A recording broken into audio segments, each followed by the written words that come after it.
Today is Thursday, July 8, 2021. Coming up on Roland Martin Unfiltered, the civil rights group still meeting with President Joe Biden at the White House, focused on voting. Vice President Kamala Harris was at a forum sponsored by the Democratic National Committee at Howard University. While they were in D.C., Black Voters Matter, they were in Texas holding their news conference, ready to fight Republicans in Texas against their voter suppression bill. We'll talk with Cliff Albright, co-founder of Black Voters Matter. Also today, the Crown Act, the people who are behind the Crown Act, advocating for it, they actually released a mural here in the nation's capital. We'll show you, talk with the artists, as well as folks who are advocating for the Crown Act to become national law.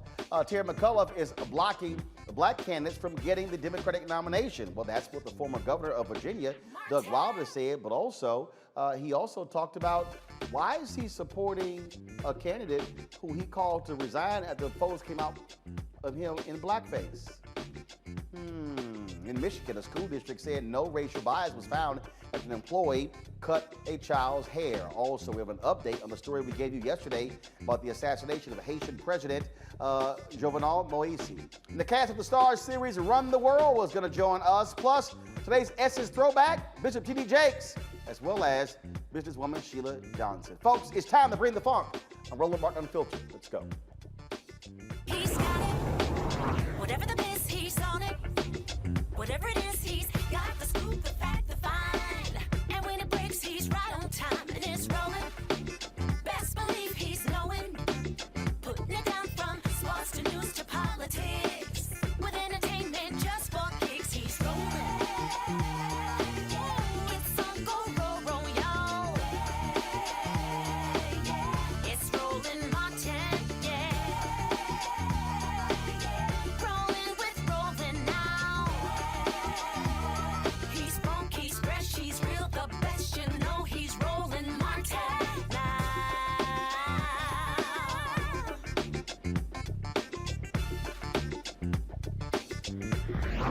Martin. In Georgia, a federal judge is refusing to block parts of Georgia's new voting restrictions. U.S. District Court Judge Pete Boulay says the last-minute changes to voting procedures will confuse voters for next week's runoff elections. Voting rights advocates requested prohibition of the state from enforcing sections of the new law that involve observation of elections and the new deadline for requesting absentee ballots. Well, while that is happening, Texas Republicans are backing, trying to move forward with their voter suppression bill in that particular state. They've already moved forward with another bill. It's going to be a special session called by Governor Greg Abbott that is filled with a number of different issues that, again, deal with the issue of voting restrictions. While that is happening, of course, civil rights leaders are meeting right now down the street from us at the White House with President Joe Biden. Vice President Kamala Harris was at Howard University today with a DNC held an event focused on the issue of voting rights. Joining us right now is Cliff Albright. He's the co-founder of Black Voters Matter. Joining us now from Texas.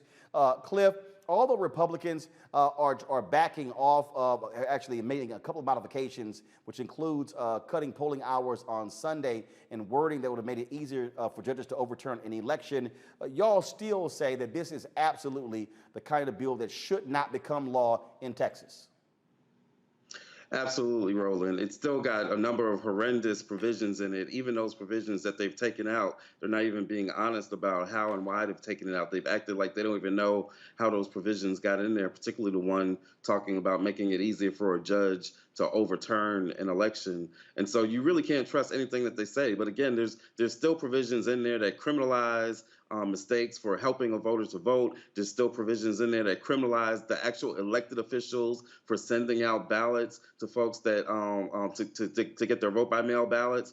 There's still the provision in there that allows election observers to come in to have basically unfettered access to the polling place as people are voting, including the possibility of video recording people as they're voting. And we already know that Republicans were using this to recruit. There's Republicans on video that were actually using that provision to recruit, saying that they wanted to have an army of thousands in the polling places. So we know what they're going to use. This is old school Jim Crow intimidation factors at the polling places. So there's still, and that's just the tip of the iceberg, there's still literally dozens of provisions in this bill that they would pass that would still make the worst voter suppression bill in the country, on top of the fact that Texas is already the hardest place to vote in the country. it's nothing but straight up Jim Crow, and this is nothing. This so-called special session is just what we call a suppression session, because the voting bill is actually just one of 11 horrendous bills that they are trying to consider in Texas, even as they're going through an emergency, energy emergency that months ago had people freezing, and right now has people burning up. But that's not even included in the so-called special session. It's nothing but a suppression session, and we and our partners in Texas are going to fight it with everything that we have. Folks, you and Latasha and others with Black Voters Matter, y'all have been doing the work for a very long time. You have, of course, calls from the White House President Joe Biden to do more. That's what he actually said in Tulsa. Latasha, your co-founder, she tweeted this earlier today. Let me get this right. Y'all want us to do more work, registered more people, and turn out more voters. The last time we did that, we got attacked and now have fewer voting rights. Please explain the logic of why do we have to bear the burden to do more only to get less. Again, the DNC had this particular event today at Howard University featuring Vice President Kamala Harris. But the bottom line is simple. Unless President Joe Biden gets in the face of Senators Christian Sinema of Arizona and Joe Manchin of West Virginia, we're going to be stuck with the Republicans who don't give a damn about bipartisanship passing these onerous bills all across the country.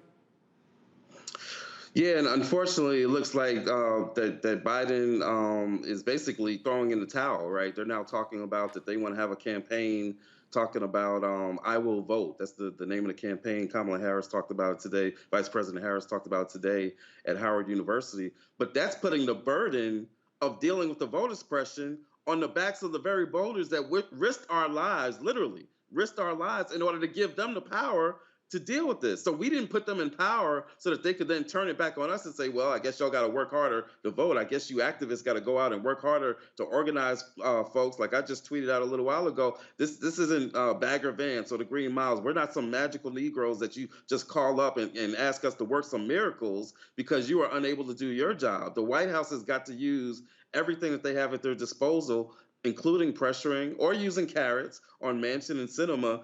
You know, a few months ago, Biden did a statement on one of these networks. He did an interview where he said that he would be open to modifying the filibuster. But now all of a sudden that's out the door. He never actually presented a proposal saying, not just am I open to it, here's my demand. Here's my proposal on how to change the filibuster. Make it happen, Chuck. Make it happen, Joe Manchin. He never did that. He just kind of out there acting like he's the innocent bystander in this. That's not what we need from somebody who had 40 years of Senate experience. Don't come to me or in our organizations trying to get us to solve a problem that you're supposed to have the experience and the power to deal with. And you have that power because we gave it to you. Make it happen or just be prepared for the consequences. But you can't count on us or ask us and demand us to just out-organize the voter suppression. That was not the remedy after slavery and Reconstruction to just say, oh, go out and I will vote. You know, you had to deal with systemic issues of racism and Jim Crow. And if they're not prepared to do so now, then he's not really serious about saying, as he said in his congressional speech, that he wanted to see these bills passed as soon as possible. Here is Vice President Kamala Harris speaking today at Howard University. These laws create obstacle upon obstacle. These laws make it harder for you to vote because they don't want you to vote. And so I will say again, your vote matters. Your voice matters. Your will matters. Your desire for yourself and your families matters. And regardless of who you are, where you live, what party you belong to, your vote matters. Your vote is your power. And so I say, don't let anybody ever take your power from you. Don't let anybody take your power from you, especially the power of your voice. We will not let anyone take away our power. And that's why we are all here together today. We're not going to let that happen.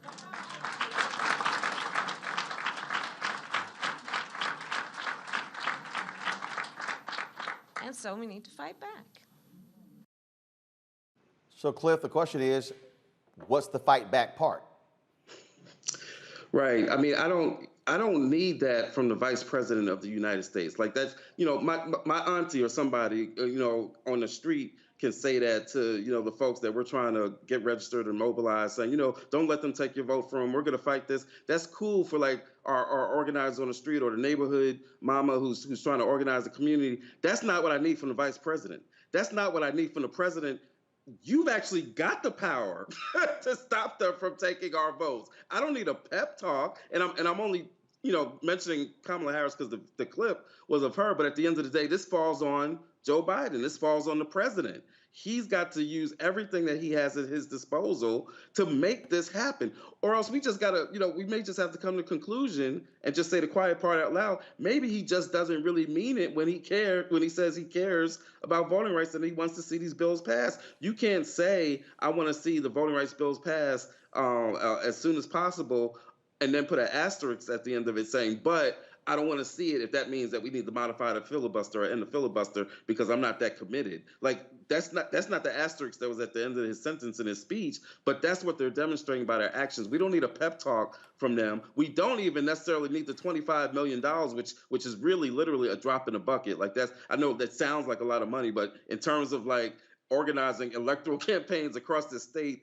in the face of voter suppression, that's not a lot of money. We don't need the pep talk and we don't need the allowance money. We need them to use the power that we gave them to actually block the voter suppression, pass the bills, expand the court if you need to, which they ultimately will, but to use the power that we've given them to actually get things done. The meeting that's going on at the White House right now with President Joe Biden. He's meeting with a number of civil rights groups, National Action Network, National Urban League, National Council of Negro Women. He's also meeting with Leadership Conference on Civil and Human Rights, NAACP. A number of this were y'all. So this is the photo of the folks who are meeting. Were y'all invited? Was Black Voters Matter? I mean, y'all have been on the ground with the direct action. Were y'all invited to today's meeting? No, we weren't invited to today's meeting. My understanding is that, that he made a commitment when he was running or after inauguration that he would meet with the legacy organizations. And so, he's got some of our oldest existing organizations that he's been meeting with. We didn't get that invite. If we did, I would have told him the same thing I just said right here on your show just a couple of minutes ago. And be clear, those are organizations that we work with a lot. At least half of those were organizations that were partners with us in the Freedom Ride that we just did, going through 9 days, 10 states, including DC, where we had a national rally. And many of those organizations, the Legal Defense Fund and National Coalition on Black Civic Participation, are partners of ours. So, we're glad that they have his ear.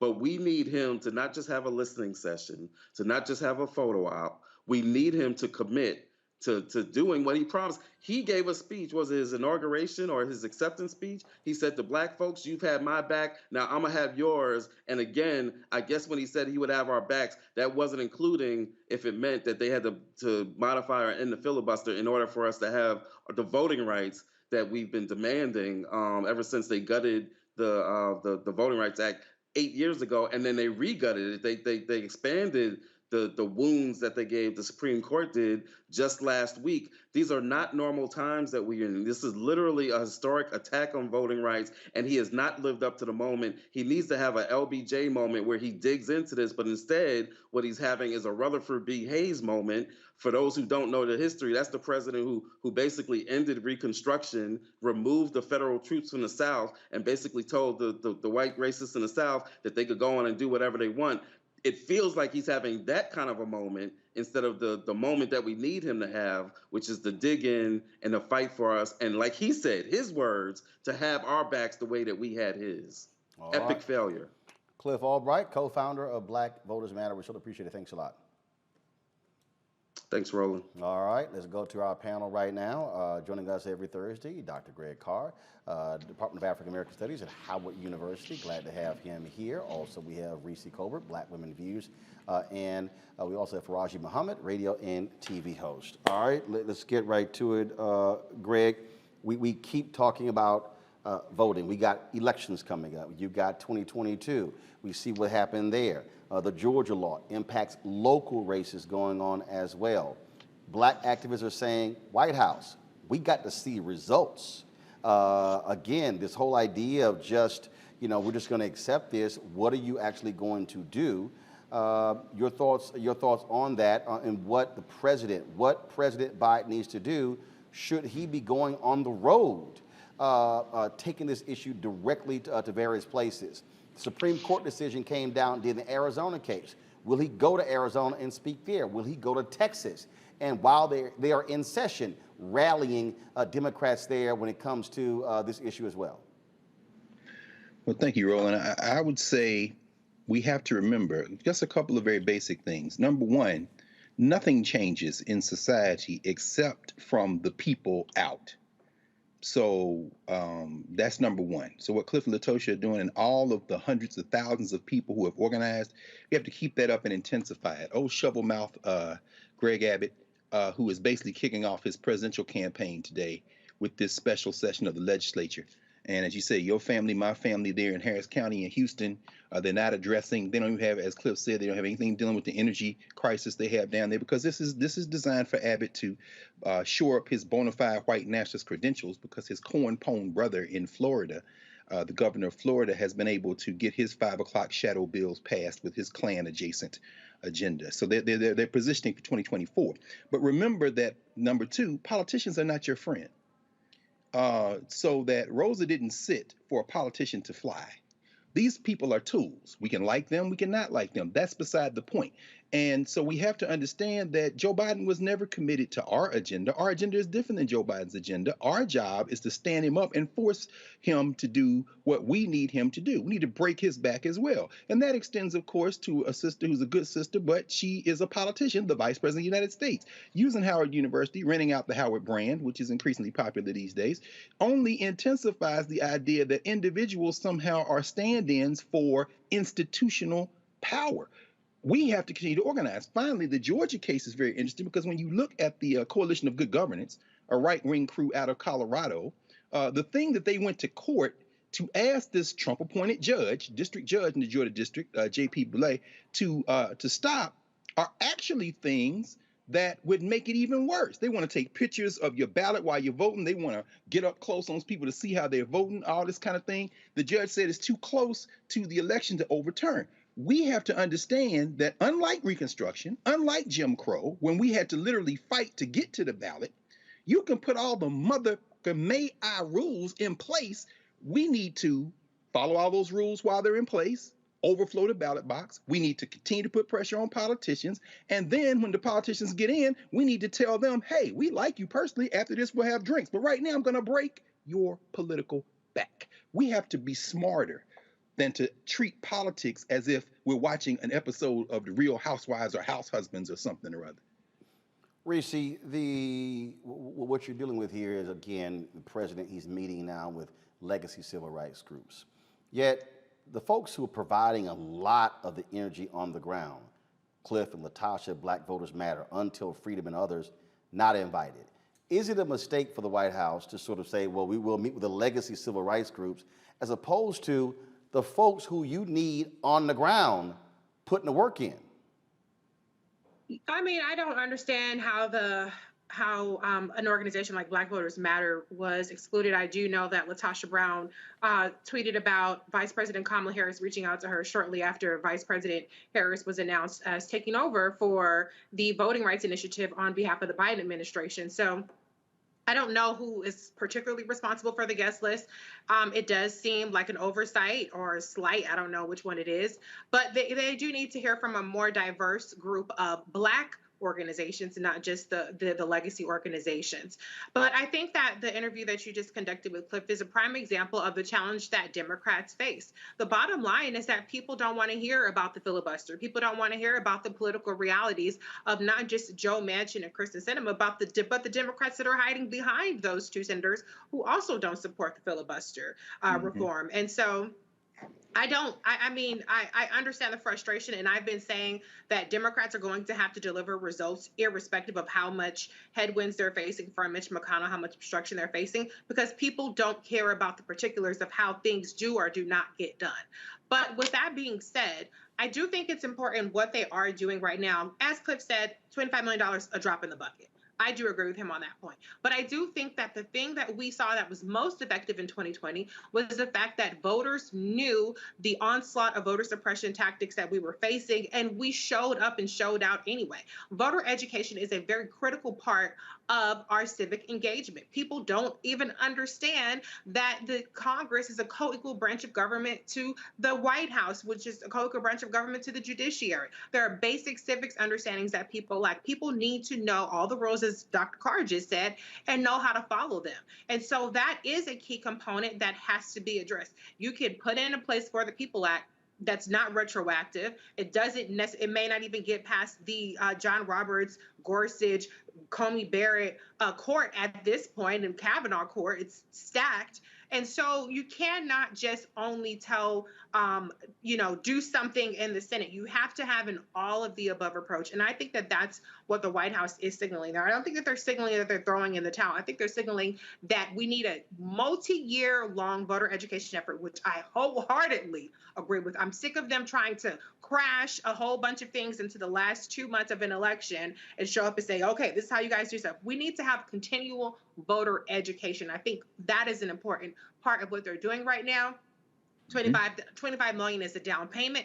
Yes, this is photo ops. Yes, this is some political theater, but that's what you do when you're the president and the vice president. You use your bully pull point to force the narrative, to get the media to pay attention, to get folks to pay attention to something that they might not otherwise be that tuned into. So I understand the complaints. I understand the frustration, but I don't discount what they're doing right now, because it has to be a part of the toolbox that they use, because at the end of the day, the last thing I'll say is the states have the ability to set the laws as they see fit. And that's what we're seeing. And we're seeing the judges and the judiciary back them up on that. And so there's only so much that you can do at the federal level. But what they do have at the federal level is resources. And that's what they're putting a down payment on with this $25 million. Well, not enough. It needs to be $250 million, but it's a down payment. Well, Faraji, what people are looking for, they're looking for Democrats to fight. They're looking at Republicans who are flexing their muscle left and right. They want to see Democrats actually show some gumption, step up, and swing.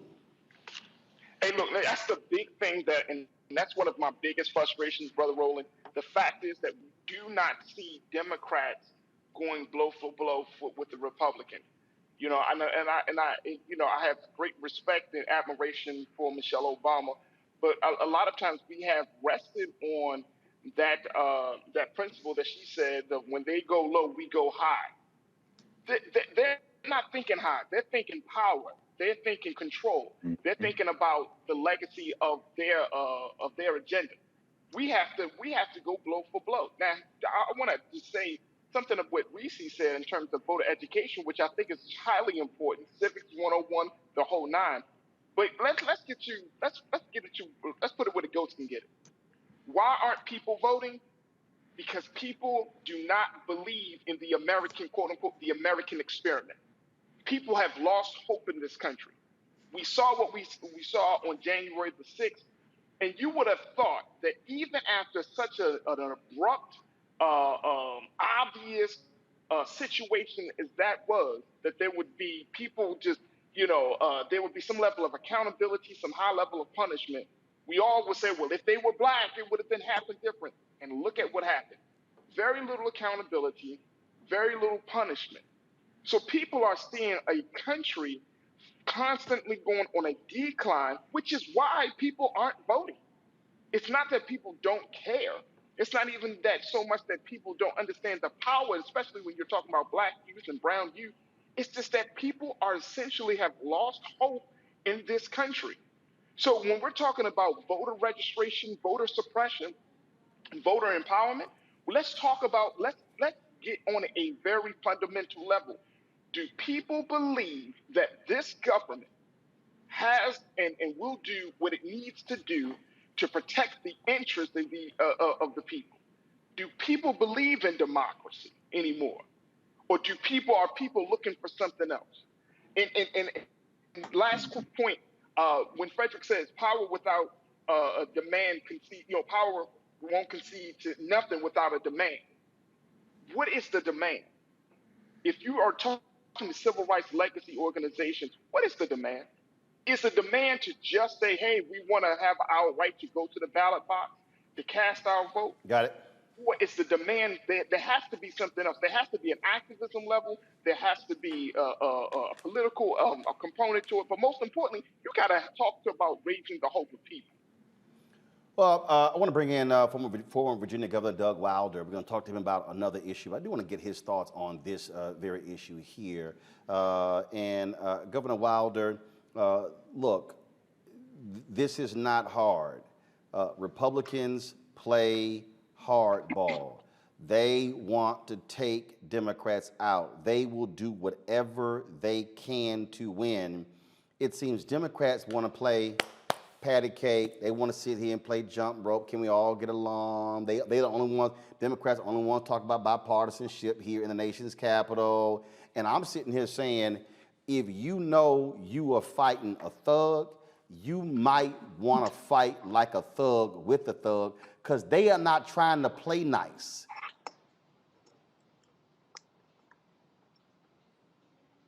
Governor, can you hear me?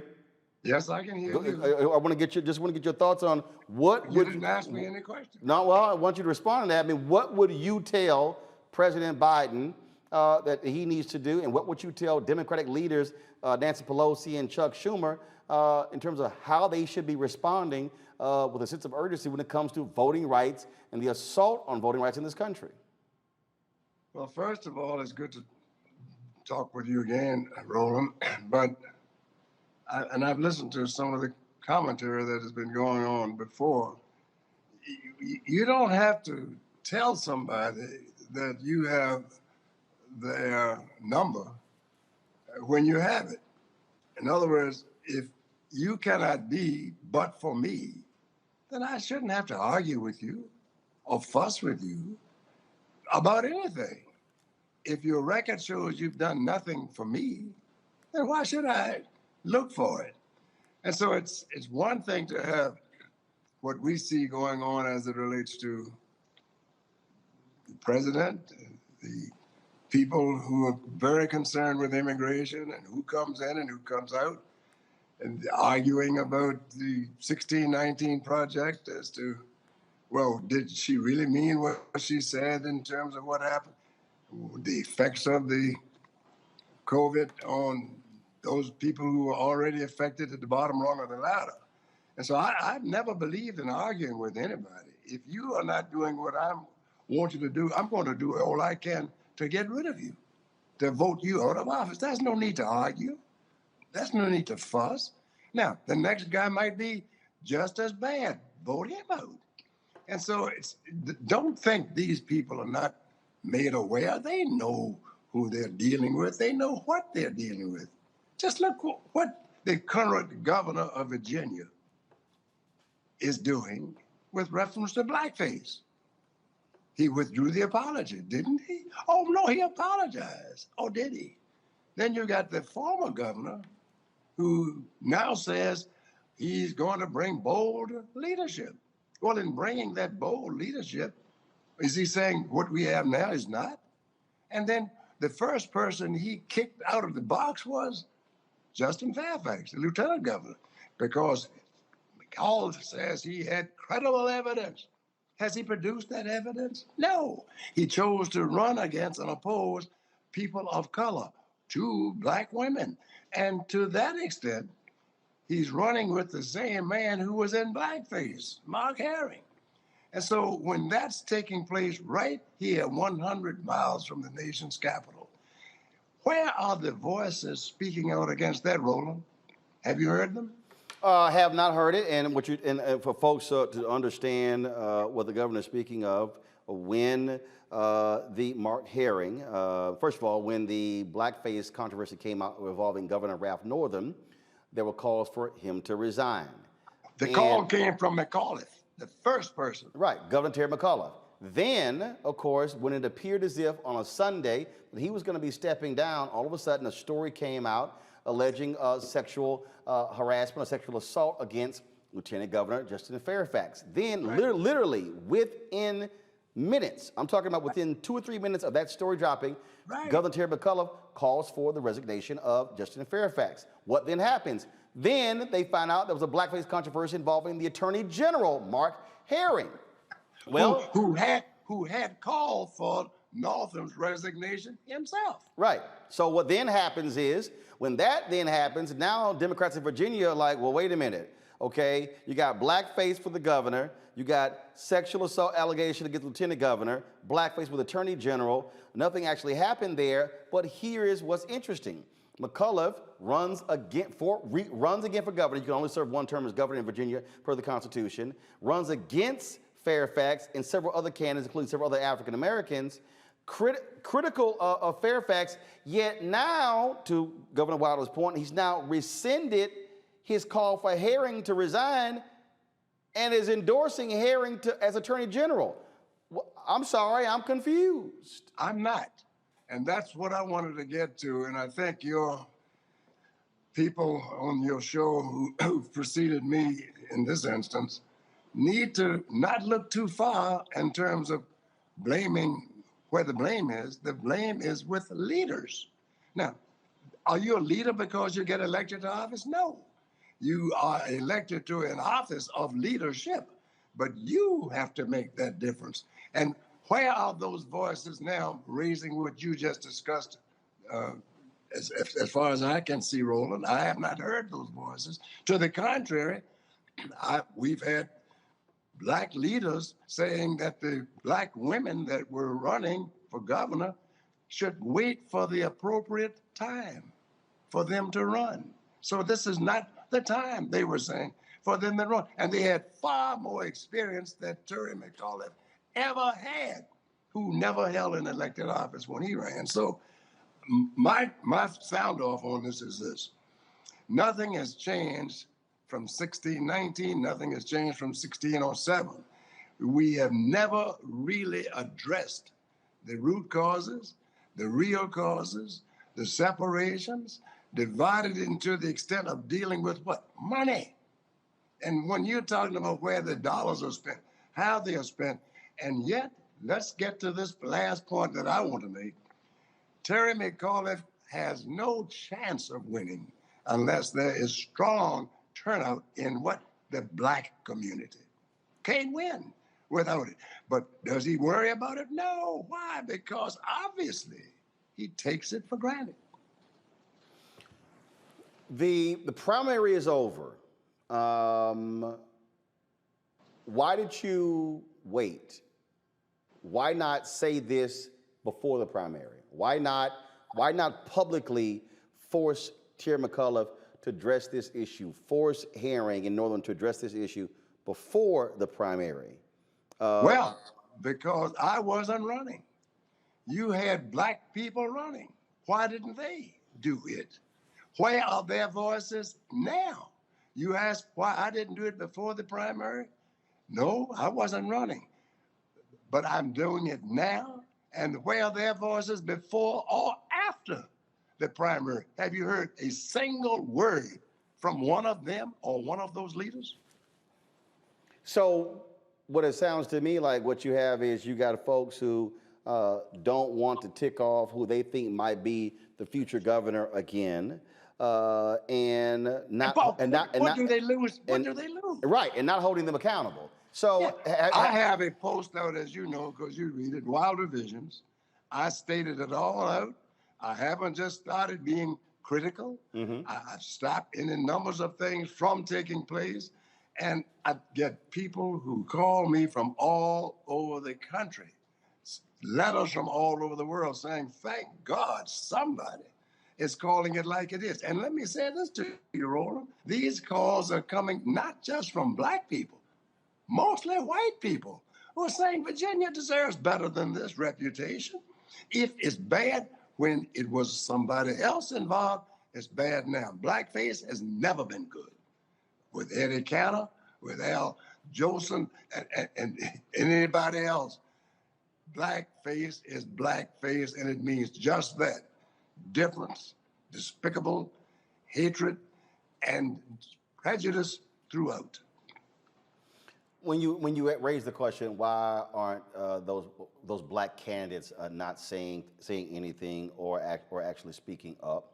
when it comes to, let's just say, is the Virginia NAACP? Are there other black groups in Virginia who But are? you asked me why I didn't say something. You didn't ask why those groups hadn't said anything. No. I'm asking. No, what I'm I asking. know. But let's keep it back on those candidates. Why haven't they said something? And in addition to that, there has been a diminution and almost a lessening of community involvement with the people. I'm talking about the real people. The voters, oh yes, we got to have you at election time. After that, we might invite you to a picnic, we might invite you to a party, and we might even let you come to one of our groupings until such time. And we'll even put one of y'all on a committee or something like that. The question is, the NAACP groups, fine people, good people. I was a registered agent for the one in Virginia taking Spider Robinson's place when he left. That group needs revitalization. All of our groups need community support. They need community support, but you cannot and should not ever, and I know you don't, eliminate the responsibility that's reposed in those who are there in elected office, black people who are there. Why have they not spoken? And so one of the things that we have done, we have reached out to Terry McAuliffe to get him on this show. He did come on my TV One show when he was governor. I used to, I couldn't find, actually I used to have his phone number, but then I got a number that got lost, and trust me, I'll be tracking it down, because the questions deserve answers. Because if you are a person of integrity, and if you call for someone's resignation before, then you should be sticking with it, and publicly saying you should not be running again as Attorney General. Exactly. And likewise, when Justin Fairfax, who's not been indicted, nor charged with any crime, and yet I couldn't say the same thing about Mr. McAuliffe, and yet he asked people to give him the benefit of the doubt, to believe in due process of law. And the governor of any state has the responsibility to uphold the law. And one of the prime things to do is to uphold the presumption of innocence.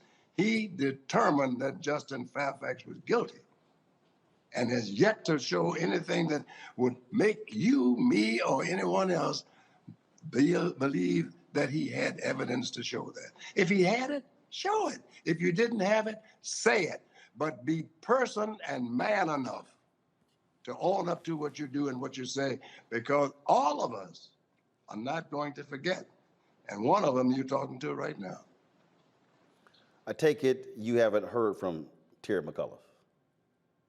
Well, yes, he did call me shortly after he announced and said he was going to stop by. He wanted to chat, and maybe we could have a beer or something. I said, no, we'll meet at my office if we talk about anything. I haven't heard a word from him since then, nor am I asking him to come by or to call me or to talk. He knows who I am and where I am and the things that I stand for. And I will not ever forget the people who elected me to serve. They had confidence that I would represent them. I hope I have. And I haven't forgotten that I have that responsibility still in me. Well, you certainly are always welcome to come on this show. All you got to do is call a brother, and when you want to come on and say your piece, just let me know. We'll make that happen. So there's always an open invitation for you, Governor Wilder. Even though, you play at that little youth group, it's all good. You are more than welcome to come on this Alpha show. You have always been there for the people, Roland. You and I have had a great relationship during the time we've known each other. That is never going to change. God bless you. Thank you. And I will be back. Yes, sir. I appreciate it. Thanks a lot. You take care. All right. Thank you very much. Former Governor of Virginia, Doug Wilder. Go back to my panel here, Reese. What you heard Governor Wilder say, I mean, is important. That is, if Terry McAuliffe running for governor, if you call for a hearing to step down the blackface scandal, you call for Fairfax to step down, how all of a sudden now you run against Fairfax and others to be governor of Virginia again, and then now you're endorsing Herring to be attorney general. We call that being a hypocrite. Yeah, it's being a hypocrite, but that's also politics. I mean, Herring won the primary. I'm not quite sure what we're supposed to do about this information now. I mean, like Well, he actually, McAuliffe run. well, no, He right. won the primary. He won it overwhelmingly in a state that's 19% black, over 1.6 million black people, and he overwhelmingly beat out the three black candidates, two black women who would have made history as the first black woman governor in the entire United States. I was supportive of them. Higher Heights was supportive of them.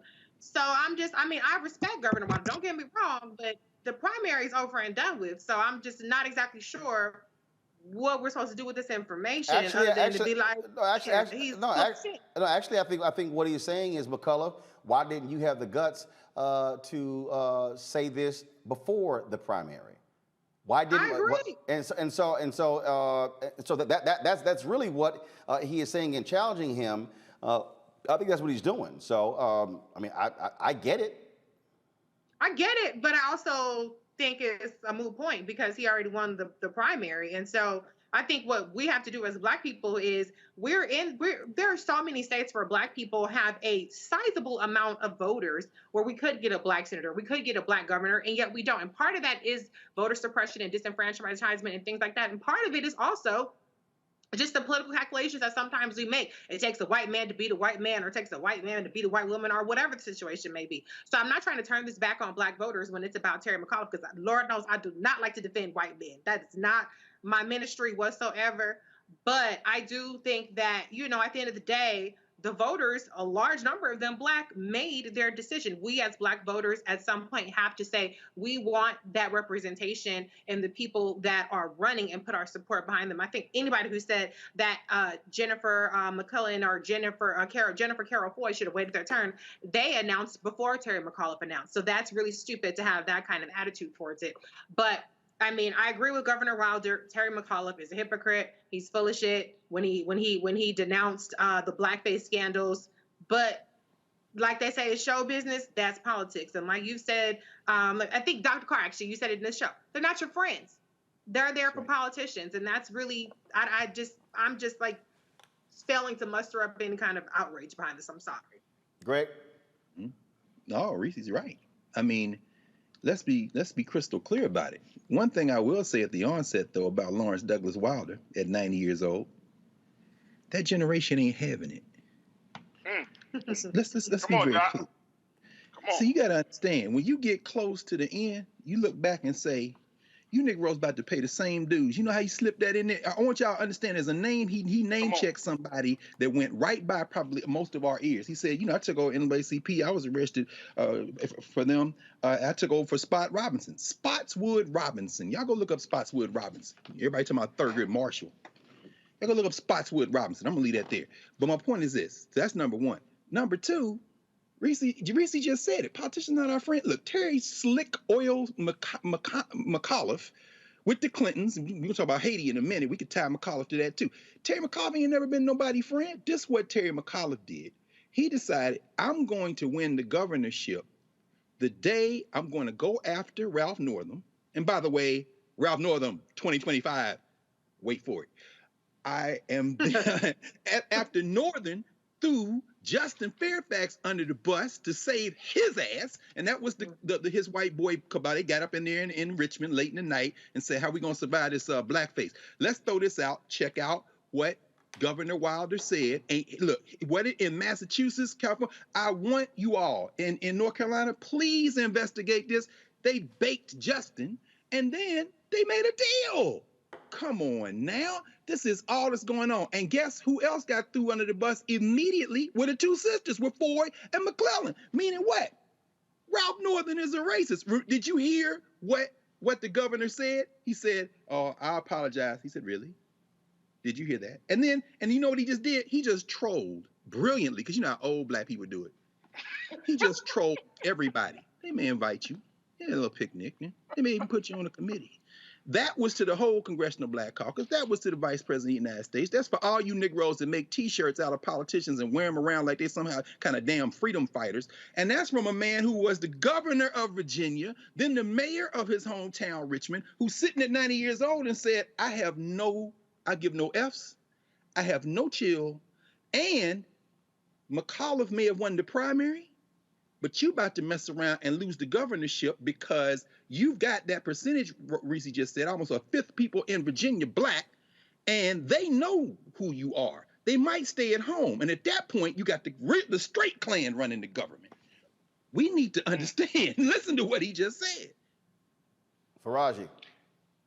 You know what? And I'm so happy that and Dr. Carr mentioned this, but I want to throw another piece in it. First, I really appreciate the fact of the testicular fortitude of Governor Walker. Just simply because you are right, Doc. When you get to a certain age, you don't give a damn. After a while, I mean, he's been doing this for a very, very long time.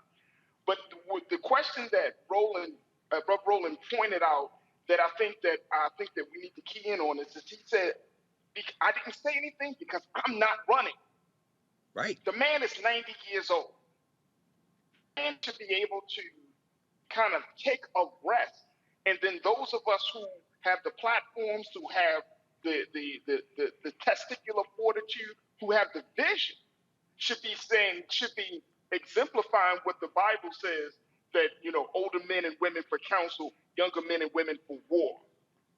At this point, that is the approach that we need to take. Now, look, the narrative around voting, the narrative around the belief in the system, but let's look at talking about voting, because I think that's another part of this. The narrative around, hey, if you vote, you are doing some revolutionary act. Voting is akin to the basic rights of any citizen. It's like a parent getting kudos for taking care of your children. You're supposed to take care of your children. You created them. So let's not put voting in a space as like, oh, I voted, so therefore my revolutionary act is done. I'm in the street. I'm on the trenches. No, that's very basic. That's like welcome to the struggle. That may not even be a welcome to the struggle. That's like, okay, you just did your thing, what you're supposed to do as a citizen. At this point, we have to look at where is the state, and this is what I think the governor speaks to, and I think this is very important. What is the state of black leadership in this country where we don't have the balls to call out injustice? What is the state of black leadership in this country where we keep asking for crumbs when we're sitting directly at the table? We always talk about we just need a seat at the table, let's seat at the table. What the hell is on the plate if we at the table? What are we really asking for? Because you got another generation that you're going to just pass on mediocrity, pass on this kind of go along to get along mentality, and at the end of the day, what? So my children is left with carrying the burden of a 50 years with all of this intelligence, with all of the brilliance in the black community. We have to just continue the same battle 25, 30 years from now of fighting for voter rights, or fighting for political leaders to just simply be decent human beings. I mean, I'm trying to understand here, but Roland, Dr. Carr, and Lucy, I'm just trying to understand all of this. It adds to why this thing of getting people engaged, getting people out to vote, getting people to believe again. This is the reason why. This is the reason why. And if you ask black folks, if you had the resources to leave this country, would you? Because at some point in time, people are just saying enough is enough.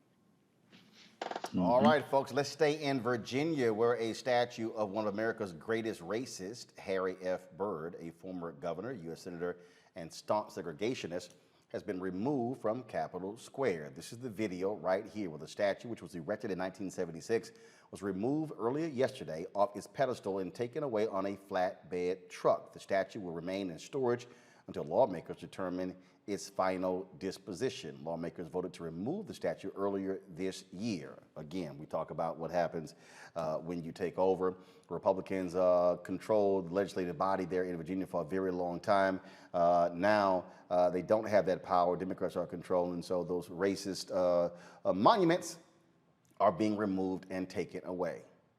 Good. All right, y'all. Got to go to break. We'll be back on Roland Martin Unfiltered. I believe that people our age have lost the ability to focus the discipline on the art of organizing. The challenges, there's so many of them and they're complex, and we need to be moving to address them. But I'm able to say, watch out, Tiffany. I know this road. That is so freaking dope.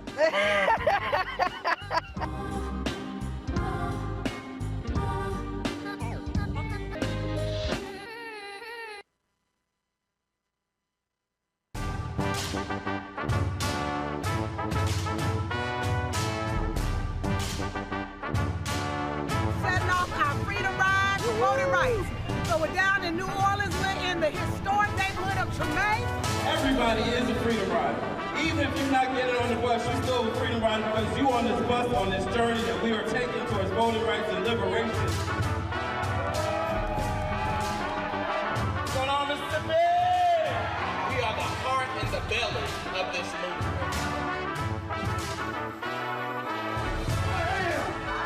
A freedom rider.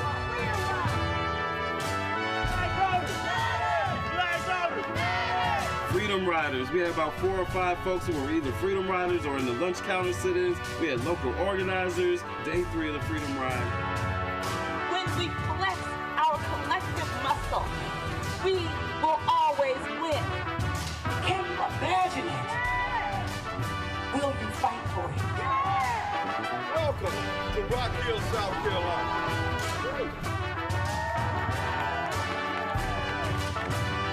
Some may run, others may crawl, but we're all trying to go in the same direction.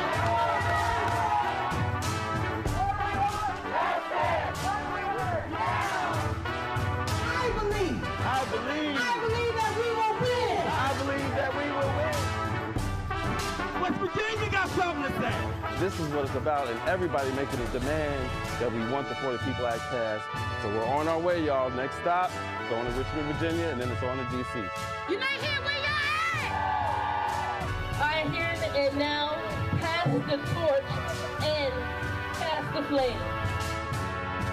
And now, we're in D.C.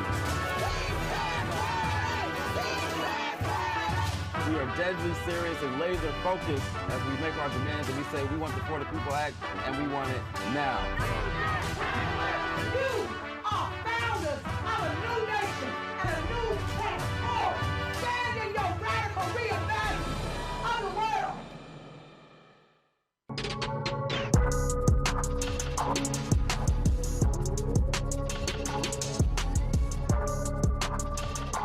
Anybody and everybody here at Essence Music Festival, and although he is a bishop, passes all over the world, you do not miss a party. Well, no, I don't know about it. I don't know whether I would say that. That was a great opening line. Let's say, Okay, a praise party. Well, I have been to Essence Music Festival about 4 times, mostly speaking. I'm being honored with a humanitarian award. My daughter's come along to be with me since my wife couldn't come, and I'm glad to be here. But Bishop, what does this gathering mean? Because it really is one of the biggest events targeting African Americans anywhere in the country. Well, it celebrates African American communities from all aspects of life, not just spirituality, but music, culture, black business. It is a galvanizing point for the black community, and I think it's very, very important that we support one another.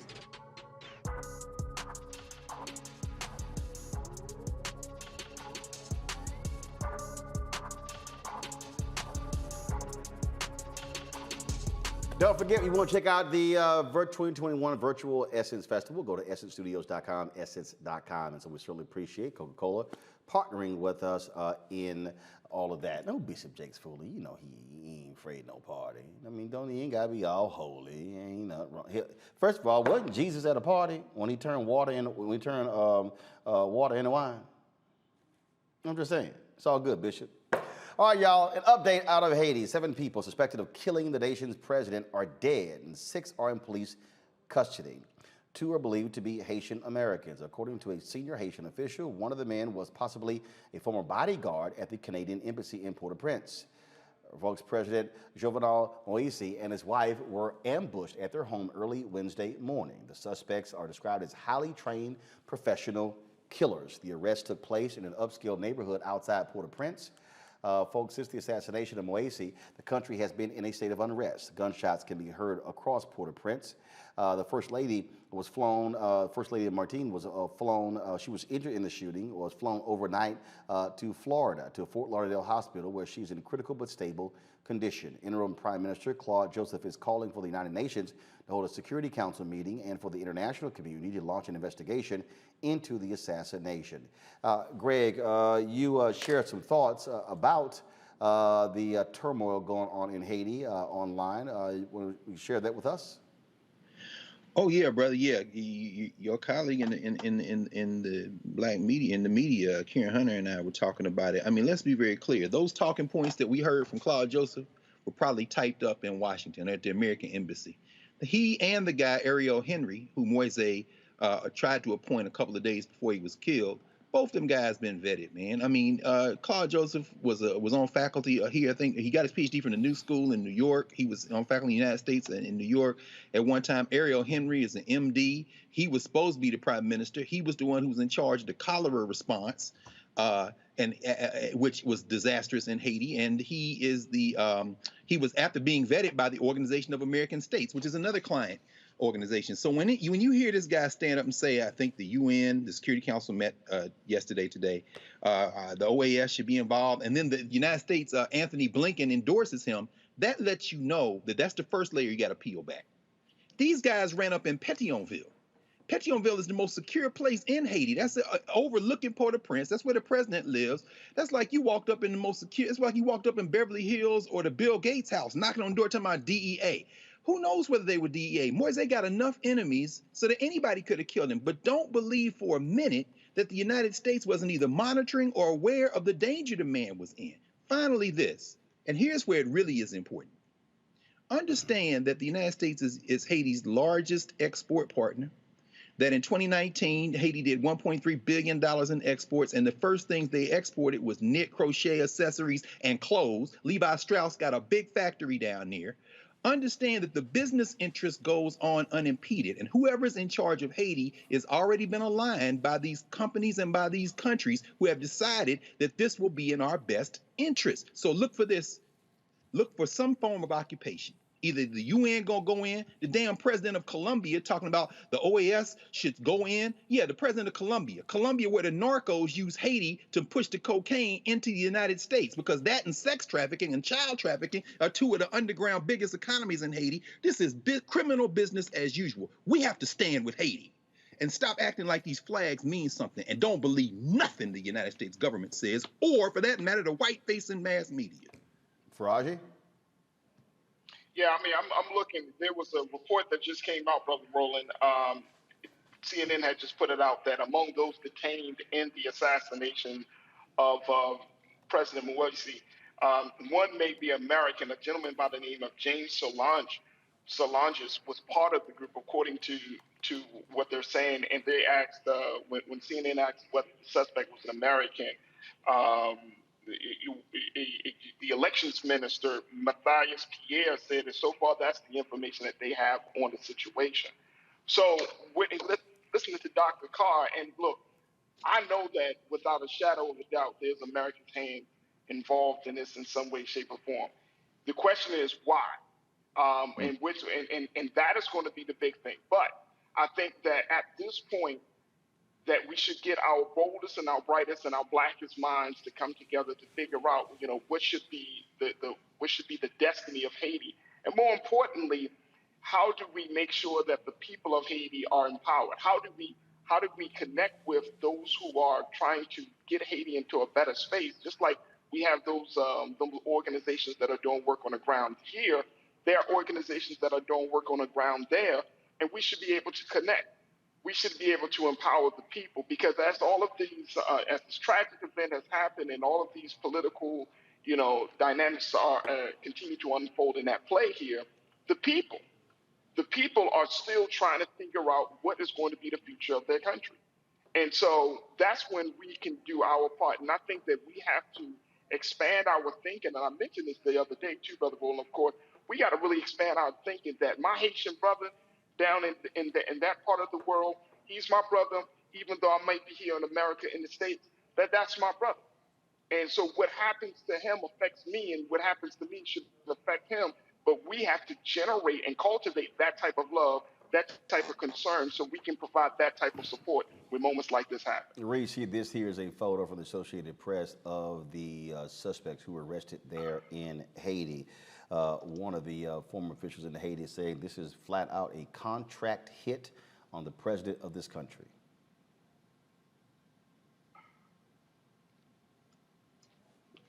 Reese? I'm sorry, it broke up a little bit there at the end for me. Yeah. Yeah, I mean, obviously, as Dr. Carr said, something had to have broken down significantly for anybody to get access to the Haitian president in order to pull off an execution and unfortunately even injuring the first lady. But I'll be honest, I'm not well versed enough in the history, the very complex history of Haiti. I completely defer to Dr. Carr and Faraji on this. Dr. Carr, I did get a chance to check out your interview with Karen Hunter. I thought it was amazing. So I'm not gonna sit up there and talk out my asshole and just say something because I'm on the panel. So I'm just gonna go ahead and defer to those who are more well versed on this, because I'm not a very conspiratorial person by nature, and so I'd rather those who are more versed on this do the speaking than me. Well, y'all know on this show we are huge fans of Gerald Horne. Last he was on, Gerald's got about 35 some odd books. He's got a new book out on boxing. We're going to show you that interview very soon. But I do want you to know that there's a great book that he has out called Confronting Black Jacobins, the United States, the Haitian Revolution, and the Origins of the Dominican Republic. This is the book here. Y'all go ahead and zoom in. And so while you're zooming in, y'all already know Greg got a copy of the book, so he can go ahead Greg can go ahead and give us the book review. Greg can go ahead and give us the book review. So if y'all want to have an understanding of Haiti, you got to go back to how it all began. See, I told you. Go ahead and show it again. Come on, Doc. Come on, bring it out. Look, these books right here, all those books on that shelf, that's Gerald. That's just Gerald. So you're right. All those books, that's just Gerald. That's right. So Greg, just go ahead and give us a book synopsis of Horne's book on Haiti. Let's just look in a thumbnail, and we can keep this very short. That island of Hispaniola, the one Columbus visited, Spain had, then France tried to take it from. That eastern third, the western third is Haiti. The rest is the Dominican Republic. At one time, that was one place. The Haitian Revolution, the Haitians the Africans there tried to free the whole island. And for a minute, they had it. There shouldn't be a Haiti in the Dominican Republic. What Gerald is tracing is that Haiti, to the point that Faraji raised, Haiti is still paying today for what it did in the 1700s and 1800s to overthrow what happened to them. And so what we're seeing today is a series of stooge governments that are propped up by external interests, finance capital, the global north. And what Gerald traces in that book and in another book he wrote called Cold War in the Hot Zone on the Dominican Republic is that a lot of the tensions, that's why I say you can't trust the white press. When they start talking about Haiti is the poorest country in the hemisphere, why? It's poor because you set it up to extract value. And once those Africans revolted, you surrounded them and say, you will never get out of this. And every time they've tried to come out of it, you've either assassinated, the last presidential assassination in Haiti was 1915. And what happened? The United States sent the Marines in and occupied Haiti for 19 years. That's why I say you look for the past for what they're about to do next. They are going to come in and invade. When Aristide came out of the slums to Port-au-Prince with Lavalier and them, they disqualified them from elections so that he could never come back after they had not one, but two coups to put him out. The first one, shout out to Terry McAuliffe, was under the Clinton administration, who then go in with the Clinton Global Initiative and they criminal enterprise so they can racketeer off of what happened. So they disqualified that party in the last two elections, which is what have brought an entertainer, sweet Mickey Martelly, as the damn president of Haiti. And then after him, this guy who they called the Banana Man because he was a businessman and the corruption was running so thick that they couldn't even control it. This guy who then gets assassinated in a hit that somebody knew about, because at the end of the day, as Gerald begins in that book to trace, Haiti has been all about the thing that brought us here and having this conversation in English: profit. We were never meant to be full human beings in this criminal corporation called settler colonialism. And until we understand that, I should say one other thing, because Faraj, you brought this up, brother. I know I won't go too long. But the reason that picture was taken with those guys who were in the hit, the reason they burned those cars that they drove in, the reason they delivered the other ones to that Haitian police force, which is a whole work of art in itself in terms of problems, is because through it all, the people of Haiti have said, you can prop up governments, you can neglect the ones we want to vote and put in office, but we will never stop fighting for a better society. So while they writing in the paper that there's no government in Haiti, the fact that they delivered those cats, those were the dudes on the street like, we don't even know, we don't even like this president, but guess what? You killed the president, y'all did it, snatch them, put them there. What's the next? You will never defeat Haiti. And if we were smart, we would understand that we have to stand with Haiti because the fight they're fighting is the same fight in a different way that we're fighting against that shovel-mouthed Greg Abbott of Florida, against that disheveled governor, shovel-mouthed governor of Texas, that disheveled governor of Florida. We are fighting the same fight. These people never wanted us to be anything other than the help. And the minute we moved, they moved against us. You better wise up. The Haitians are us and we are the Haitians. So I told y'all Greg can go ahead and do that book review. My bad. In the absence of Gerald Horn, so couldn't get Gerald on the phone, but that's fine. Greg can just stand in. All right, y'all. Again, the book is confronting.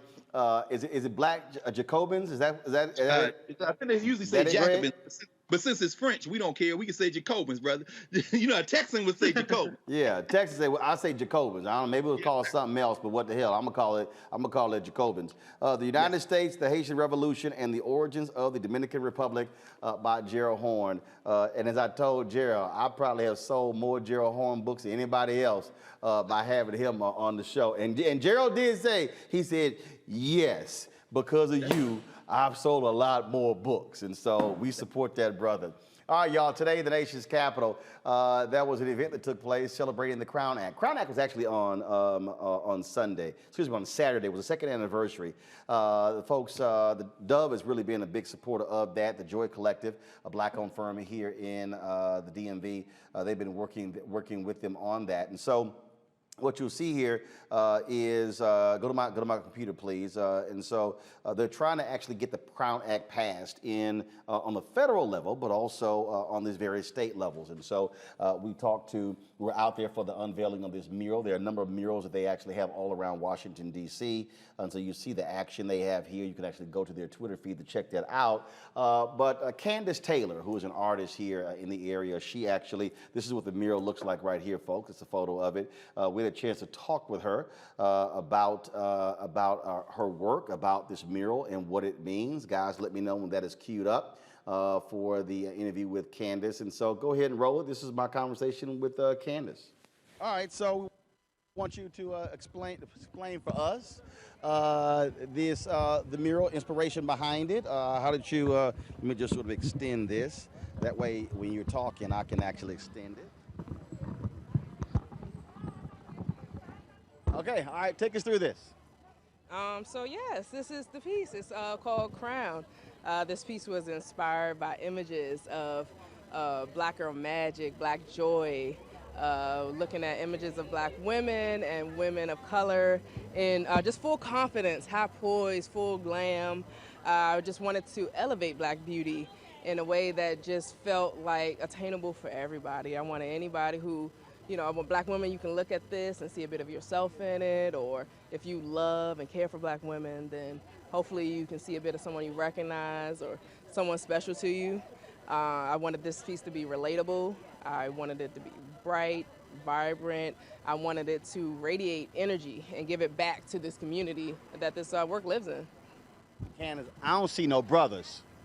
Yeah, it ain't no brothers on this one, but the next one can certainly be about the brothers. Yes, but even looking at this, I mean, I was definitely looking at images. Y'all hear her say? She said the next one will be the brothers. So she's like, what she's really saying is, let me get a second contract. I know. Hey, that's it. You're right. Absolutely. Yes, let's do it again. This time all about the brothers, natural hair. We can do beards and all of that stuff. Let's go. I'm with it.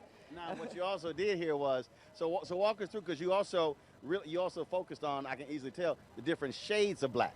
Yeah, absolutely. So I wanted to show like that spectrum. So, we come in light shades, we come in darker shades. Our shades are riches and reds and blues and yellows. And so I wanted to use tones to basically speak to that variety and just speak to like that spectrum that we can fall in, so that anybody looking at it can find a bit of themselves somewhere in there.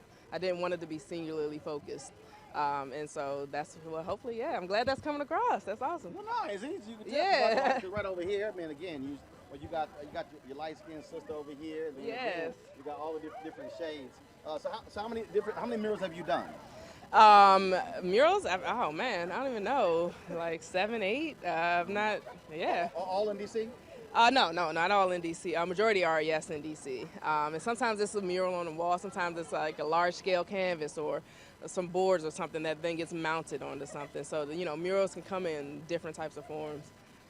All right, how long did this take you? This took about a week. Fighting the weather. It was hot. It was a heat wave, and then it was raining. It was some summer storms. This ain't hot. I'm from Texas. This ain't hot. Well, it was hot then. I was out here sweating. It was, when that sun is just beating down on you, and all you're doing is this. It was pretty warm. So when painting a mural this size, is it just you, or do you have someone helping you? No, it's not just me. I have my business partner with Creative Junk Food. My business partner, Nabiba Lau. So he gets out here with me. And he gets the cans, and he's in it with me. And I also have my wife actually out here helping me do this installation. So. All right. And so, what type of paint do you use? What do you? I mean, so is it a certain style? Yeah, this is a combination. You want this to stay. Yeah. So this is a combination of latex and aerosol paints. Like latex for the background to get that pink up there. Want that to real nice to give me a good solid surface to lay my aerosol paints on. Come behind it. Spray a nice like polyacrylic layer just to kind of give it some UV protection, and it'll last for years. Okay. All right, cool.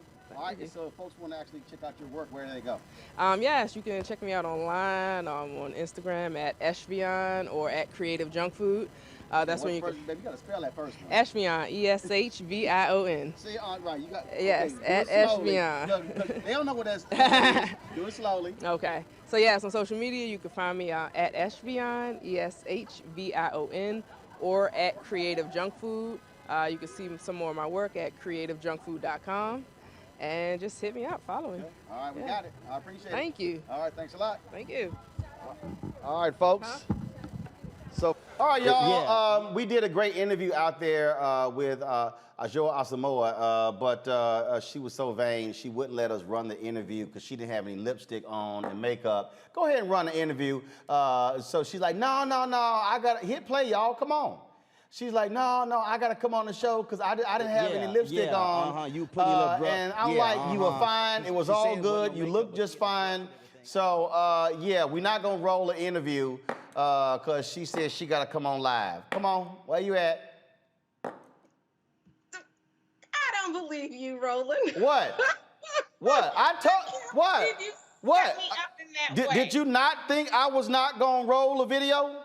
You know what? Because I know you, I absolutely did think that you would do exactly that. Greg Carr, I don't understand what your sister problem is. I don't know who she thinks she was talking to. Hey, man, that's one of the biggest G's in the game, brother. But the fact that you just did that, she wasn't surprised. She playing surprised. No, she's sitting here. I mean, she was like, no. I said, you can go do whatever you want to do. I said, we already got the interview. We fine. We good. We can roll. No. I ain't look right. I ain't having no, I ain't no lipstick. I was like, girl, you fine. No, it's hot out of here. Y'all, roll some more of the video. Go ahead and roll it. See? Roland, she's Ghanaian. How's she gonna talk about it's hot out here? Thank you. And then I told her, I said, we can have the mural in the back of the interview. Everybody can see it. No, we got it. So, all right, so let's do the interview again. Roland, I cannot believe you set me up. So first of all, one, thank you so much for having me join you. But this is why I wanted to do the interview, because I was prepared to join you all today and to be around family. So that's why I wanted to do the interview live. I don't often get to share the screen with my brother and my sister and with you. So I wanted to come on to be live with you all this evening as scheduled. And Greg, yes, I am a very proud Black star. However, in Ghana, it is dry heat, and it happened to be quite muggy today. So put that on the that's nonsense. Look, first of all, I'm born and raised in Houston. Hell, I was in Ghana in December 2019. It was humid and it was hot. And so it didn't feel like I was in the desert in California. No, problem is you're bougie. See, that's the problem. Y'all spend too much time in air-conditioned places, and y'all can't stand the heat. But we ain't even gonna go there. Let's just go on right to the, it's dry heat in Ghana. It wasn't no damn dry heat when I was in Ghana. I was in Ghana in July 2008, and I was there in December 2019, and hell, that was heat. I can't believe you, Roland. You have to go back to Ghana with me, and then the weather will be, it'll be. So when you go to Ghana, it turns into dry heat. But when Greg, me, Reese, and Faraji go, our ass is dealing with the heat and humidity. Okay, all right. Exactly all right. Anyway, tell everybody what's happening with the Crown Act on the federal level. I already know because I already talked to you one time, but we can't run that interview because you ain't have no lipstick on. And so walk people through what's happening, what has happened with the Crown Act across the country. First of all, do y'all see how he does me? This is what we go through every time. But anyway, thank you again so much for having me.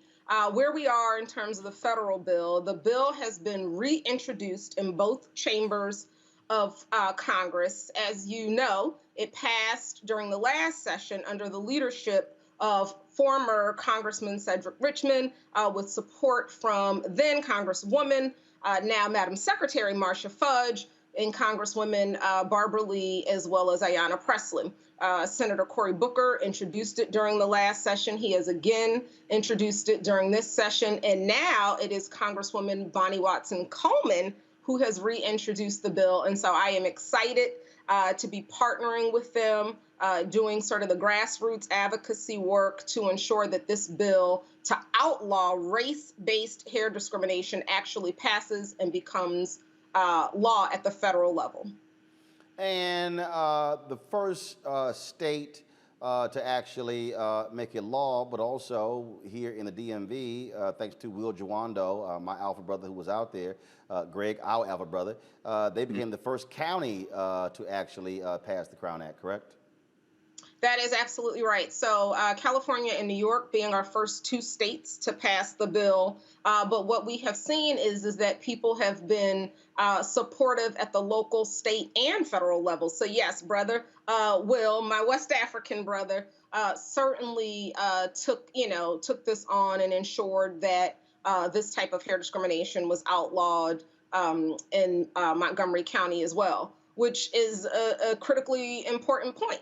Because while this movement is certainly Black women-led, I am proud to have developed the legislative strategy for this movement and to lead this movement on behalf of the Crown Coalition, working alongside my amazing, small but mighty squad, including Kelly and Orlena and AC, as well as Marcy and Melanie, the sisters who, when we developed this strategy, we worked together since the very beginning. So it is certainly Black women-led, but because we know that Black women, Black men, Black children, we are all inextricably linked, you see that brothers like Will, and as well as, again, Senator Booker and former Congressman Cedric Richmond, they are also introducing this bill and supporting the movement. Because as you know better than, perhaps anybody, this issue of anti-Blackness is pervasive.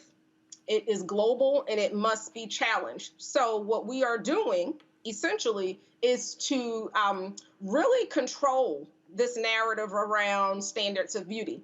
And this movement is not about judgment. This movement is about celebrating the versatility and beauty of Black hair. So whether you are natural, but your hair is blown out like mine is today, or in the twists that I had 2 weeks ago, or in the twist out that I had 4 weeks ago, we are fighting to preserve and protect the right to rock our crowns however we see fit.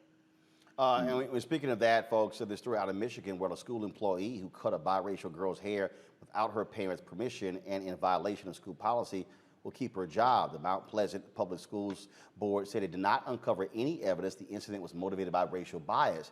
They acknowledged that cutting a student's hair on school grounds was a violation of school policy, but the employees had good intentions when cutting the child's hair. We've seen these examples before where you've even had the wrestler who had his hair cut. We have other examples as well. And so there's a constant assault on black hair in this country. That is absolutely right. As I think about the work that I've done, again, at the local, state, and federal levels, I am thinking about a beautiful girl, Faith Finity, sent home literally in tears because she wore beautiful braids that were deemed a violation of school rules. I am thinking about a boy, and I use that language very intentionally because we know words matter. And the adultification of black children is something that we should probably talk about on another show if you ever have me back with my lipstick on. Yeah. We have seen in a boy, now a young man who is in college, but DeAndre Arnold, who testified with me on a panel for the Crown Act in Texas, being told that he could not participate in his graduation ceremony because he wore locks, which for him, given his father's heritage and his heritage, is a display of ethnic pride. And to your point, we were talking about another boy, a student wrestler, Andrew Johnson in New Jersey, who was forced to make a decision no child, nor adult should ever have to make.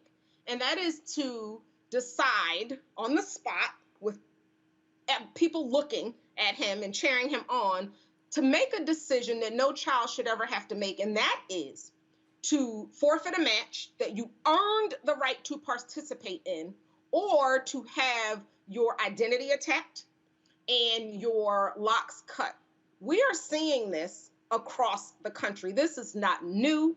While we certainly have done something historic in terms of advancing this anti-hair discrimination legislation, this issue has been around since we've been here. We can go back to Louisiana where they said, you got to cover your hair. Okay, cool. We'll cover our hair and it'll still be fly, because you cannot do anything to get rid of black beauty. So this movement is really part of a larger movement that really challenges this, these Eurocentric standards of beauty, and that really looks at the African aesthetic and lifting and celebrating that. And to ensure that our children are not in these school climates and cultures where they're, where they're not nurtured, and instead they are told that essentially that the way that your hair grows out of its head is wrong. And so that our people are not in working environments where, again, these Eurocentric standards of beauty are reinforced. We know that this impacts the upward mobility of the individuals and the families that are impacted. And you're talking about folks being fired, having offers of employment rescinded, being passed over for promotions because of my hair. Yeah, nah. Questions? Reese, we'll start with you. Hey, sis. So good to see you. And you look beautiful without your lipstick. Don't let Roland give you too much of a hard time. No, I was trying to tell her she looked fine. Nah, I got to put on some lip. Thank you, sis. Listen, I relate because I got to have my lipstick on too, but you did look beautiful. But anyway, I just want to thank you for your advocacy. I was there at an event for Essence Festival, actually, where you were, instrumental in this. So this has been a years-long fight that you've been on. And I really want to hone in on the impact this has on children. I mean, we've seen cases where parents have had to move their kids to other schools as a result of hair discrimination. Can you just kind of just speak to the how disruptive this hair discrimination truly can be? And even if you're not the person that's being discriminated, if it's your child, if it's your spouse, how this is really impacting people who might think like, well, I don't wear locks, so what does this have to do with me? Or I don't wear my hair natural, what does this have to do with me? But it really is truly disrupting the lives of Black families throughout the entire country. Absolutely. Well, thank you so much for the question, sis, and for always lifting other Black women who are doing work. So I just appreciate you separate and aside from this, and you know why. So I wear a couple different hats as it relates to this conversation. I'm proud to be the, all things racial equity champion who developed the legislative strategy for this movement on behalf of the Crown Coalition, co-founded obviously by Dove and the National Urban League and others, and, includes so many of our Black organizations. Roland, you were talking about our legacy organizations, all part of this Crown Coalition that is pushing for this legislation to pass. But one of the hats that I wear is as a clinician and as someone who started in K-12 education, who has earned licenses as a pupil personnel worker, a psychometrist, and I'm still a licensed behavior specialist. And I share that only because I have witnessed the harm that negative school climate and cultures can do. And I know the psychological impact of being told that the way that you were born is not okay. That is something no child, no adult, nobody should have to endure. And so the damage to one's self-esteem can be long lasting, and your perceptions of self-worth can be impacted all in ways that simply shouldn't exist. So when you talk about the psychological impact of, you know, seeing these images, being bombarded of images that say that you must conform, we are saying, actually, no, we are not. And we are going to outlaw doing that. And so for, you know, people are like, I can't believe there's a law for this. And I'm like, well, you know, we have to outlaw a lot of things. And so, yes, we are fighting across the country to ensure that our people are not on the receiving end of this. And it's not just a shift in policy, but it is also a shift in culture. And so there are several people, too many to name, who are also helping to lift the work and to really change the narrative around beauty, with you being one of them by elevating the work. So as someone who has lived in the village with dry heat, Roland, then I can say genuinely that, yes, this absolutely takes a village. And again, just shouting out, you know, Kelly, Orlina, AC, Marcy, Melanie, the sisters who have been there since the very beginning, wearing our respective hats, whether it's PR or marketing or creative or strategy. Just proud to work with the sisters to help do this work. Faraji. So, Sister Joa, first and foremost, thank you so much for your work. I have a, you know, I've talked about this on my radio show, The Crown Act, here in Baltimore, Maryland, because it came up in our state legislature, and you know, it was a big conversation.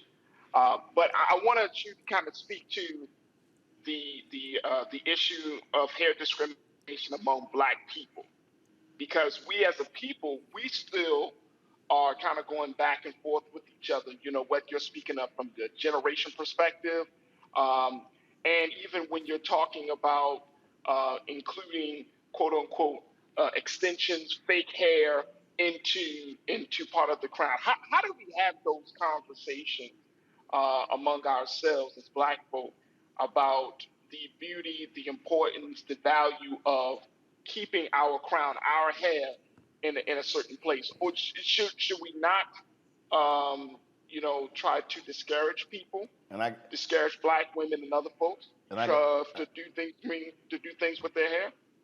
90 seconds. I need a short answer. Good, Greg, a quick question, because I got next topic, but go. Absolutely. So let me go as quickly as I can. One, again, this is not about judgment. This is certainly about preserving your right to rock your crown however you. What happened? She froze? Did we lose her? I think we froze. Whoa, her Skype froze. I didn't cut her off. I tried to tell you, I ain't cut her off. But yeah, her Skype, you still. I shut down a part, by the way. Okay, is she back? I'm here. Okay, yeah, whatever. Go ahead and finish. Go. Again, not about judgment at all. This is not about telling people what to do with their hair versus, again, protecting their rights to do what it is they want to do with their hair. So I'll just put a button on this quickly because I know you have so many other, you know, important topics to talk about. We are talking about preserving the health of our hair as well. So you are talking about, you know, having these standards of beauty that say you should chemically straighten your hair and use chemicals, things that would require you to essentially go and perhaps go master's degree in chemistry, or to constantly heat your hair. All of those things are problematic. We are not interested in having people tell us that we must conform to these standards of beauty in order to be accepted. We have self-validation, self-love, and we are elevating Black beauty throughout. Greg, she took all your time, Greg. Oh, that's fine. You have to let my brother ask Greg, me. she was long-winded. Look, now all I was gonna say was, number one, I'm glad to see both of y'all in Southeast DC. This is the blackest. This is the work that's there. And so the only question I would ask, just, you know, I love you, and you led African American outreach for the Biden Harris ticket. How important is it that we get engaged in the political process so that we can have lawmakers that will make this kind of effort. I mean, say a word about that. That's what I've been talking about tonight, from Cliff in Texas all the way down to now. How important is this? You got 30 seconds. Go. Well, you talking to me. I'm talking now on my own behalf, not on behalf of any particular client or coalition, etc. Civic engagement is critically important. And as a people, we have to realize, and that's not to suggest that people don't, but that our responsibility does not start or stop with voting, and that it is also Black public opinion that must inform policy the same ways in which we have seen historically white public opinion inform public policy. So lawmakers work for us unless and or until we decide they don't. And so we must literally leverage our collective power to ensure that bills that serve our needs are passed and those that are harmful do not. All right, that's it. Okay, you go take your lipstick off now. Oh. We appreciate it. Thanks a lot. I love you, Roland, anyway. And you know all right, we alphas tolerate you deltas. We tolerate you. Married to one. Huh? Ooh. No, let me correct you. Remember, she married an alpha. She plays delta later. We're done. Are you Thanks married? Whatever. Thanks a bunch. I appreciate it. All right, Thank you folks. So much for having me, good brother. I appreciate it. Thanks a lot. Good luck with the, again, second anniversary of the Crown Act. All right, y'all. It's a new comedy on Stars about 4 friends who help each other deal with life as it comes. From boyfriends to husbands to careers, these 4 girlfriends not only keep it real with each other, but they are also living life to the fullest. Check out the sneak peek of Run the World. Am I in a state? Like right now or generally? I mean, are Black women in a state? Well, I'm trying to be in a state of relaxation, and you're killing my vibe. At this point, we've known each other longer than we've not known each other. Another round? Yeah, I'm gonna need to take that in stages. You hit the birth jackpot when you were born a Black woman. Hallelujah. Anyone who has ever stood on the precipice of world domination has felt fear. Fear is good. Fear is fuel. Ola is literally the first and only person that I have ever been with. I've experienced so little. As your friend, your soon-to-be divorced friend, I get it. I know we agreed to keep it civil, but we both can't keep living here. Sometimes you look up and life is different. Well, I've been with My thesis advisor, which could get him fired and me thrown out of school. Reinvention, that's the game. This weekend, I am a Black girl gone wild, and I will do anything I want. Anything. I am just trying to blow off some steam. So if you could just let me. Sometimes you just gotta jump off the cliff. Nobody ever talks about what it feels like when you're falling. What makes you think the next time you jump, you're gonna fall instead of fly? I am a woman phenomenally. I heard Donald Glover's gonna be there, and I feel like he missed out on dating me when he lived in New York. He's like married with 3 kids. Girl, like married is not married.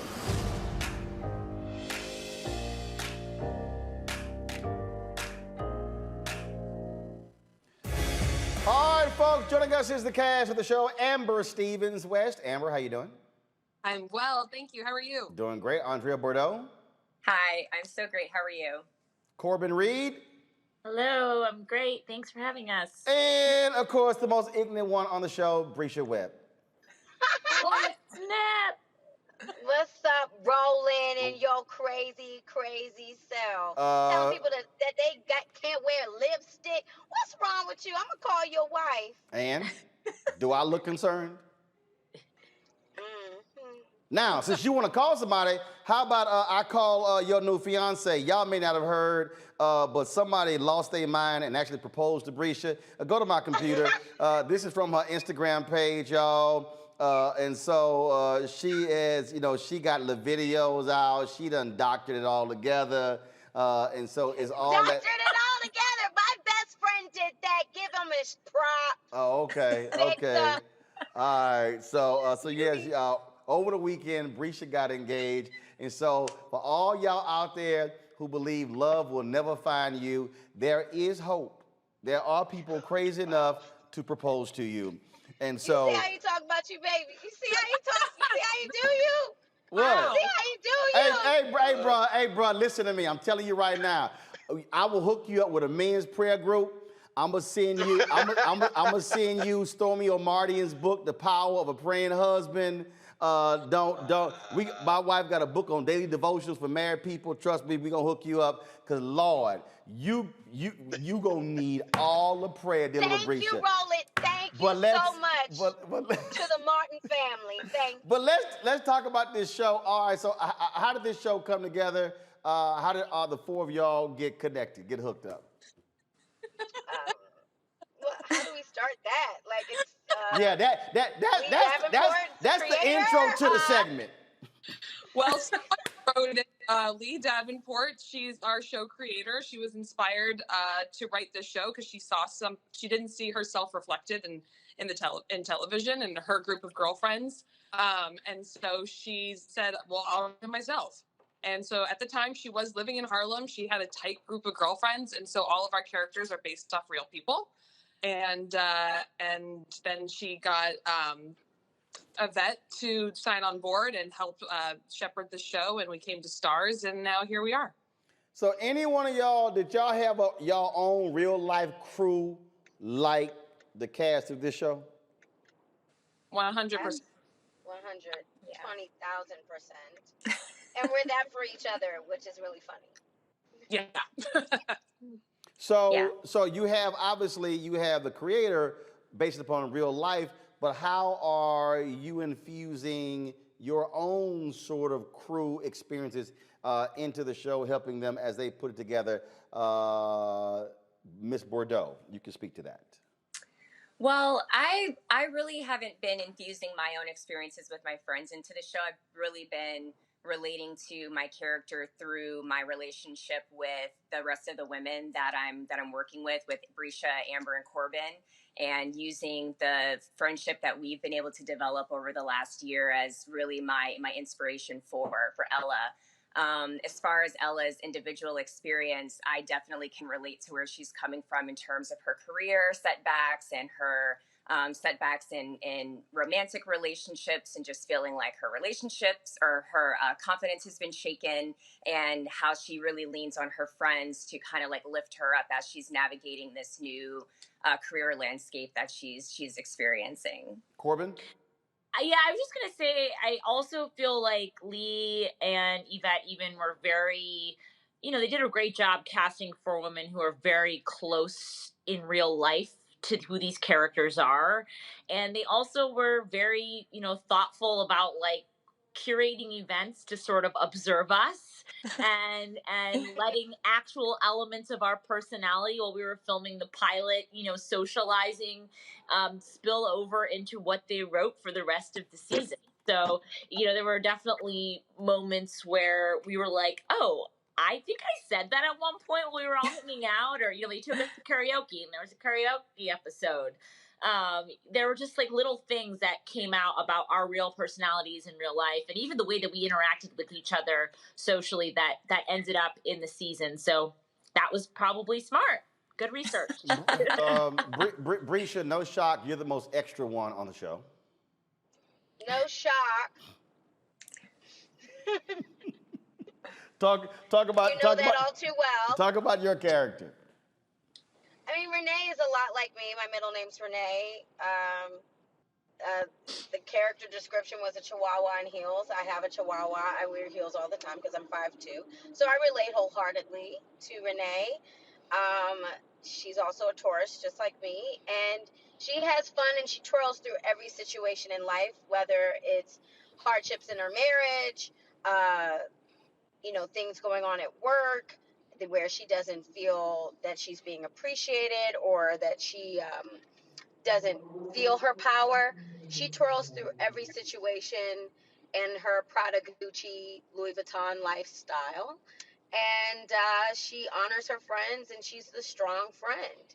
And she's also cracking in the seams, and that's what I love about all of the women that are on this show. We're complex people. We have great careers. We're living successfully in Harlem, and we also have our real lives that are troubling our lives as well. So that's Renee. I mean, she's a black woman living free in the world, honey. Well, I have 3 panelists. One of them was so desperate to ask y'all a question that she literally texted me, please, pretty please, can I ask the cast a question? So Reese, your begging work, so why don't you go ahead and ask your question? Okay, Roland, you putting extras on it. Thank you. He's putting extras on it, but I did make sure I said I want to get my question in. First of all, ladies, let me say I am absolutely obsessed with this show. I love it. I've been tweeting about it. You all are gorgeous. I love the fashion. I love the camaraderie that you guys have. It's interesting though, one person tweeted to me and they had this like long tirade about, oh, representing Black women and Black women, blah, blah, blah, blah. And it was just going into this big rant. And I was like, whoa, it's a sitcom. It's like a dramedy. It's 30 minutes. That's not their responsibility to represent all Black women in this kind of relationship or that kind of relationship. Anyway, I'm talking fast, obviously. My bad. But my whole point is, how important do you think it is that this show is kind of representing that you guys represent a group of Black women that are friends, but you don't necessarily make it a point to try to represent all Black women? Because so many shows nowadays are trying to like hit the checklist of all the points that you have to be a representative of the Black race. And I don't see that in your show. I just see a really, really authentic group of Black women being free or not so free in some of your cases, some of your characters, but just really living your life authentically and with all these great layers of complexity. What do you think, was that intentional to not try to represent all Black women, but to really hone in on these characters and bring those characters to life? Yes. I mean, I'm just offended that why do Black shows have to have every representation of every Black person? Like, that's impossible. Do we see that on Sex and the City? It's a lot of pressure. It's a lot of pressure to put on a Black show and on Black creators, and it's unrealistic. I mean, the great thing about our show is, and I've had Black women come up to me and be like, I actually feel seen for the first time ever. I think we're showing Black women supporting each other in positive, strong female friendships. I mean, we've all seen the franchises where we're at each other's throats, right? This is where we're supporting each other, and it's beautiful. And these are women that the creator, Lee Davenport, knows. They're culminations of women from her life. Each of us has a piece of somebody that she knows. So, it's too much pressure to say every Black woman is represented on this show. That's unattainable and impossible to do. Yeah. Yeah, I feel like there's I mean, one of the things that we've been really, we've been saying a lot throughout the process of talking about the show and doing press is really just stressing the fact that Black women are not a monolith. We have a wide range of experiences and viewpoints and skin tones and perspectives. And, we are showcasing 4 of those within the context of this universe. And all of those are valid experiences. And as Corbin just, stated, there are so many Black women and even women of other ethnicities that love the show because they feel very represented by the characters that we all embody. And there's a little bit of feedback that I've read regarding episode 106 which was about all of the women being in therapy. And I read a lot of comments from people that were kind of frustrated that we were all going to see a white therapist. And, I find that so silly because we're always placing these limitations on ourselves of what kinds of experiences we can have, the types of people that can be there to help us. I mean, we talk a lot about allyship within, the context of race relations. So, why can't we go to a therapist who doesn't look like us? I know for me personally, I had a really hard time finding a Black therapist. I searched for over a year looking for a Black therapist. And in all that time, I wasn't getting the help that I needed. And so, we have to really think about the limitations that we're putting on ourselves and just release ourselves from the bondage of those limitations so that we can actually thrive. And I really do think that that's what we're showing with these 4 women on the show. So hats off to Lee and Yvette for giving us this platform. All right then, well, folks, it premieres this Sunday on. No, you all wrong, Roland. You all wrong. Okay, well, episode is on I'm sorry. Sunday. Excuse me. Calm down. We on the 8th episode. Calm down. First of all, woosah, damn it, woosah. The season finale is this Sunday.